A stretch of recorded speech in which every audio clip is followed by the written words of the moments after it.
Welcome to Charlon Enterprise. So ngayon, magang-maga, meron na tayong nilaman. Ang ating nabenta ay Chargeboard SPG 15,000. Yung test natin.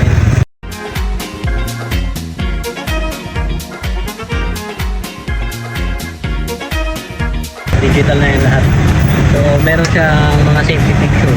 Kung nag-overheat, bago siya mag-overheat, mamamatay siya. Pakulang yung langis niya, mamamatay din siya. Mamamatay din siya pag nag-overheat. Tapos meron na tayong industrial type na socket na pangmalakihan na siya.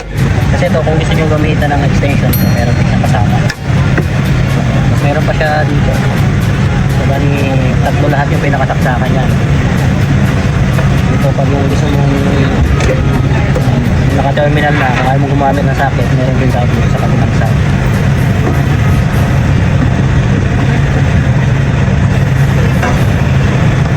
Ito yung naka-terminal natin. Tapos ATS ready na rin pala to, no? So bibili na lang kayo ng ATS para kung gusto nyo siyang ito yung ATS ready nya to. Ganyan na siya sasalpak.